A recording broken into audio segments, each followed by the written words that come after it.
पाकिस्तान में हमारे यहाँ से ब्रह्मोस मिसाइल जो थी फायर की गई और वो पाकिस्तान में जाके गिर गई थी। और ये गिरी थी जब वहां पर, तो वो एक नॉर्मल से जगह पे गिरी थी जिसका नाम था मियां चानू। 9 मार्च को ये जाकर यहाँ पर हिट हो गई थी ब्रह्मोस मिसाइल। वहां 2-4 गो घर और था, किसी की मृत्यु नहीं हुई, लेकिन अंडर कंस्ट्रक्शन था, उड़ गया घरे दुआर। यहाँ पर वहां के लोग डर गए कि आखिर ये हुआ क्या है। तो उसके बाद वहां पर जो जो inter service public relation officer होते हैं, ISPR, कहीं पे भी देखिएगा तो एक PR ऑफिसर होता है, PR पब्लिक रिलेशन। यही लोग सारे कहा कि हमारी टेरिटरी में एक पता नहीं अनआइडेंटिफाई कोई ऑब्जेक्ट घुस गया, 4 मिनट तक उड़ते रहा, प्रोजेक्टाइल था, वो आया गिर गया, किसी की जान माल की क्षति नहीं हुई है, हमने उसे पूरी रडार में ट्रैक किया, आके वो यहाँ पे गिर गया। ये इन लोग का स्टेटमेंट था। एक्चुअली में हुआ क्या था कि भारत से मिसाइल लॉन्च किया गया था, लेकिन ये दोनों देशों में विवाद न हो जाए इसलिए भारत सरकार के पहले से एक समझौता है 1999 का। 21 फरवरी 1999 में अटल बिहारी वाजपेयी और नवाज शरीफ के बीच में एक लाहौर एग्रीमेंट साइन हुआ था, लाहौर डिक्लेरेशन। इसमें कहा गया था कि अगर दोनों सेनाओं की ओर से अगर कभी भी गलती से कोई मिसाइल या हमला हो जाता है तो वो लोग हॉटलाइन पे बात करके इसका कंफर्मेशन कर देंगे कि जानबूझ के किया गया या गलती से हुआ है, इसकी अवगत करा दिया जाएगा। तो उसके लिए भारत की ओर से हॉटलाइन पे बात करके बता दिया गया पाकिस्तान को 2 दिन बाद कि भैया हमारी ओर से गलती से चला है। अब ये हॉटलाइन क्या होता है? ये हॉटलाइन फोन में कभी रिंग नहीं बजते। आप जैसे मोबाइल में डायल करते हैं किसी को तो सबसे पहले बोलेगा नमस्कार, भारत ने 150 करोड़ कोविड टीकाकरण पार कर लिया, 175 करोड़। उसमें ये सब कोई रिंगटोन नहीं होता है, वो फिक्स होता है। करना कहाँ है, हॉटलाइन होते हैं, उसमें 4-5 नंबर ही, मतलब लिमिटेड नंबर होते हैं, वहीं फोन करना। एक बार फोन करेंगे तो फटाक से वहां लग जाएगा। तो हमेशा इमरजेंसी में होता है। अगर हम कहीं किसी पे फोन पे बात कर रहे हैं और कोई नॉर्मल आदमी हमको कॉल करेगा तो उसको वेटिंग बता देगा, लेकिन अगर हॉटलाइन से कॉल करेगा तो जिससे हम बात कर रहे हो तो उसका फोन वहां कट जाएगा और डायरेक्ट आ जाएगा मेरे पास आदेश। तो ये हॉटलाइन 2 देशों के बीच में होता है। मुख्यमंत्री जब कॉल करते हैं तो हॉटलाइन से कर सकते हैं, प्रधानमंत्री वगैरह। तो हॉटलाइन से भारत सरकार ने उन्हें बता दिया कि ऐसा ऐसा हुआ है। शुरुआत में ये मामला दब गया था, लेकिन पाकिस्तान के लोगों को लगा कि उनकी तो मेरी बेइज्जती हो गई, किसी ने आया पूरा बजा के चला गया, इसकी जांच होनी चाहिए। अब ये भाई साहब ये कर रहे हैं कि इसकी जांच कराएंगे हम, कैसे मिसाइल आया और ऐसे हमारे देश के अंदर घुस गया 124 किलोमीटर। अब ये मामला लेके जाएंगे यूएनओ में सिक्योरिटी काउंसिल में उठाएंगे, रूस से कहेंगे, चाइना से कहेंगे, इस्लामिक ऑर्गेनाइजेशन के देशों से कहेंगे। इन लोग का कहना है कि यूएनओ तक में ये मामला उठेगा कि आखिर ये मिसाइल आया क्यों। ये गधा पाकिस्तान उसी चाल में फंस गया जिसमें हम इसे फंसाना चाहते थे। हम ये चाहते थे कि पाकिस्तान इस पर बवाल करे और ये मामला इंटरनेशनल हो, लेकिन इन गधों के यहाँ पता नहीं कोई इंटरनेशनल रिलेशन पढ़ाता भी है कि नहीं, इन गधों को कुछ नहीं पता,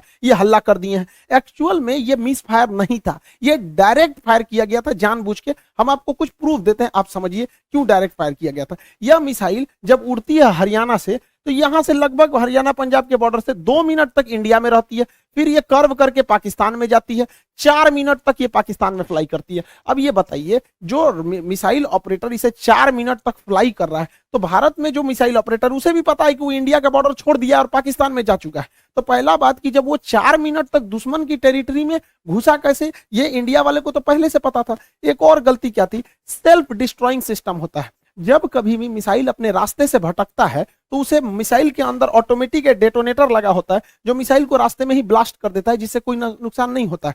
तो किसी भी मिसाइल को मारने से पहले उस मिसाइल का एक ऑपरेटर रूम होता है, उस ऑपरेटर रूम से उस मिसाइल को फायर किया जाता है। फायर करने के बाद वो ऑपरेटर इस मिसाइल को रडार पर देखता है, अगर रास्ता भटकता है तो सेल्फ फायर कर देता है। इस मिसाइल को सेल्फ फायर नहीं किया गया, बल्कि ऑपरेटर चुपचाप देख रहा था, मजा मार रहा था कि घुस गया है पाकिस्तान में चला गया है 124 किलोमीटर तक। तो एक ये दूसरा प्रूफ, और भी कई सारे प्रूफ हैं। तो समझिए कैसे। ये नक्शा पाकिस्तान ने जारी किया, पाकिस्तान हमने ये जारी किया पाकिस्तान ने। इसमें जो तीर का निशान है ये दिखा रहा है मिसाइल किस तरह आया और कैसे ये यहां से जाकर यहां मियां चन्नू पे जाके गिर गया। यहां पर देखिए कैसे मिसाइल ने सबसे पहले अपने से अगर मिस फायर होगा तो सीधे जाएगा, अपने से मिस फायर होगा तो सीधे। ये टर्न नहीं मार सकता है अपने से, माल फंक्शन की वजह से, गड़बड़ी की वजह से 90 डिग्री का कर्व नहीं मार सकता जब तक उसको पाथ फाइंड नहीं किया गया होगा, पहले से नहीं बताया गया। तो पहला 90 डिग्री टर्न अपने से नहीं मारा गया होगा। दूसरा, इस मिसाइल में कोऑर्डिनेशन फिक्स था।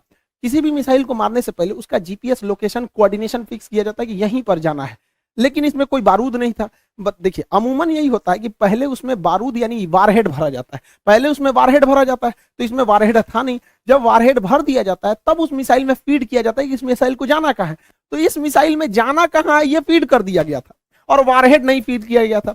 और जाना भी कहाँ है, मियाँ चन्नू पे। यहाँ ना कोई स्ट्रेटेजिक लोकेशन है, ना कोई सेना का स्कूल है, कुछ भी ऐसा नहीं है।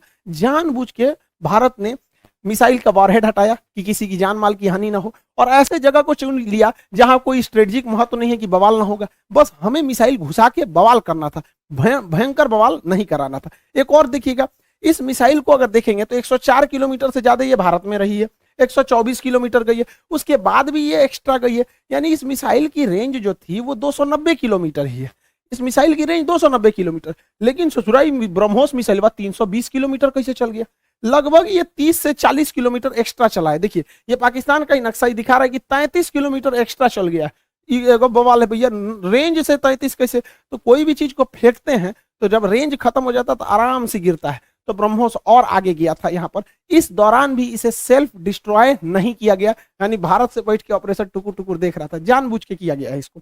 अगला देखिए, और भी ये खुद पाकिस्तान कर रहा है, उसको समझाते हैं। ये उनके ISPR है, inter service public relation, ISPR। समझ में आ गया? ISPR समझो, समझो, तोरा नहीं पता अभी यहाँ पे। पहला इनका कहना है कि हम उस पर नजर बनाए हुए थे। देखिए इन निकम्मों को, इसके देश में 124 किलोमीटर कोई मिसाइल घुस गई, इसको ये लोग अपने रडार में बस नजर बनाए हुए थे। ये खुद कह रहा है कि हमने बस उसको ट्रैक किया, उसको 124 किलोमीटर, क्योंकि उस मिसाइल की रफ्तार इतनी ज्यादा थी, 3 मैक की थी, कि हम उसे मार के नहीं गिराए।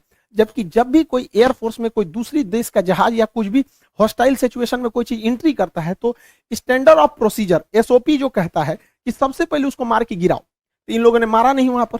124 किलोमीटर जब ये घुसा है तो कई बड़े शहरों के ऊपर से क्रॉस करके गुजरा है, कई हाई वैल्यू टारगेट को क्रॉस करके गुजरा है। क्या पता वहीं गिर जाता। तो इससे यह साबित हो जाता है कि इनके पास ब्रह्मोस को मार के गिराने की क्षमता है ही नहीं, वरना इतने हाई वैल्यू टारगेट के ऊपर से गया है, वहीं गिर जाता तब क्या हो जाता। ब्रह्मोस न्यूक्लियर कैपेबल मिसाइल है, यानी इनके देश के ऊपर से इतनी बड़ी मिसाइल चली गई। ये लोग केवल और केवल बेशरम लोग कह रहे हैं कि हम उसे ट्रैक कर रहे थे। करते रहो ट्रैक, यहां से इतना डिग्री कर्व मार के तुम्हारे यहाँ आके गिर गया। पाकिस्तान इसे मार के गिरा भी नहीं सकता, क्योंकि ब्रह्मोस 3 मैक से चलती है। इसके पाकिस्तान के पास चाइनीज रडार है, इन चाइनीज रडार की हेल्प से इसके पास 2 तरह के मिसाइल क्षमता है। एक HQ-7 है, ये 30 से 40 किलोमीटर की दूर की मिसाइलों को मारता है। एक HQ-9 है, ये लगभग 150 किलोमीटर मार सकता है। ये दोनों चाइना का है। इस सबको पता नहीं चला कहाँ चल गया यहाँ पे, इन सब किसी काम का नहीं। अब इससे चाइना भी घुस आया है, क्योंकि उसका ऑर्डर दे रखा था। चाइना पूरी दुनिया को ऑर्डर दिया था कि भैया हमारा HQ-9 डिफेंस सिस्टम बहुत अच्छा है, ले लो। अब पूरी दुनिया ने उसको ऑर्डर कैंसिल कर दिया कि सोचा तोरा कोने काम का मिसाइल है। भारत का ब्रह्मोस घुस गया है वहां पर, अब ये घुस आया है पाकिस्तान के ऊपर। सोचा तो पाकिस्तान इसको कह रहा है तोरा मिसाइल फायर नहीं हुआ तो हम क्या करें। अब फिलीपीन ने ऑर्डर दे दिया था ब्रह्मोस को, अब वियतनाम भी कह रहा है हमको भी चाहिए, इंडोनेशिया कह रहा है हमको भी चाहिए, ताइवान कह रहा है हमको भी चाहिए। अब ब्रह्मोस एकदम जबरदस्त है यहाँ पर। अभी भी किसी को डाउट होता है कि भारत से मिसाइल गलती से छूट गई है, अभी भी मन में डाउट है तो दिमाग लगाइए। हम आपको मिसाइल छूटने के 10 दिन पहले अपना एक वीडियो का छोटा सा क्लिप बना दिखाते हैं, जो यूक्रेन मुद्दे पर बताए थे। उसको जरा ध्यान से देखिए और दिमाग लगाइए, आपको खुद पता चल जाएगा कि भारत ने मिसाइल जानबूझ के मारा था।